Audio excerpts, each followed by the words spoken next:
confession. Police say the woman you see here admitted to killing as many as 650 dogs and cats in the past 5 years.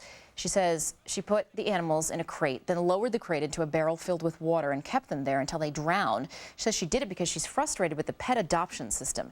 Joining us now is Bill Hedrick. He is assistant city prosecutor in Columbus, Ohio.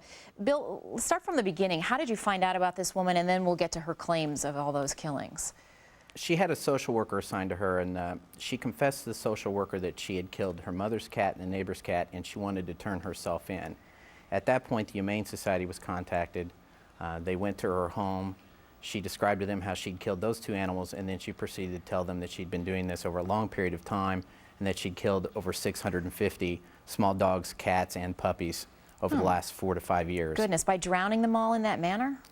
She said she drowned them all in that manner, and she specifically, when I've talked to people involved in the rescue movement, she never wanted large animals, so she only did small animals that she could dispose of in this manner. So she would, outside of her mom's animal and the neighbor's animal, were the rest of them strays?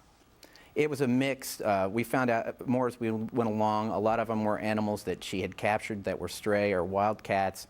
Then she encouraged people to bring her animals because she said she could find them homes, so she actively encouraged people to bring animals.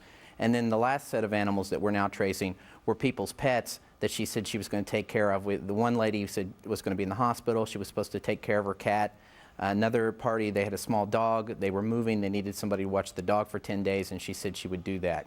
Those animals are all gone. She told those people they were in foster care, and we've had no one come forward and say they were fostering animals for this woman. We can only believe the worst, that those animals were killed as well. Why did she say she did it? Originally, she said that she did this because she didn't believe in the system was working for animals. It wasn't helping them find homes.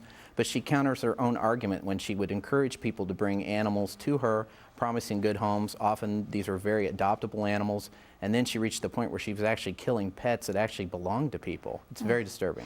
You know, I was reading that her bail is set pretty high at $200,000. Why is that? Well, I think given the gravity of her crime, given the danger that she is to animals, I think there's some concern, you know, in the public, how she could interact with other people. I think the bond's reasonable given what she said she has done. Frankly, it also probably wouldn't be safe for her to be out on the streets at this point. Are there questions about her mental state at this point? I mean, how would this end up, do you think? Well, she has been diagnosed, my understanding is, bipolar. I do think she will be found to have mental illness, but I believe she will be found competent for her actions. Her attorney at this time has not asked for a mental health assessment.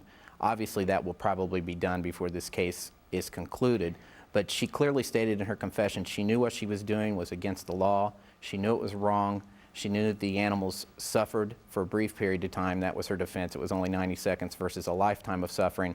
And she actively took steps to cover her tracks, telling people that, you know, they were in homes and that she was giving them away. She did things to cover her tracks. I think she's more than competent and responsible for her actions. Bill Hedrick, who is assistant city prosecutor in Columbus, Ohio. Bill, it's quite a story. Thank you. Thank you. National security versus nature, why the Navy is being sued in the name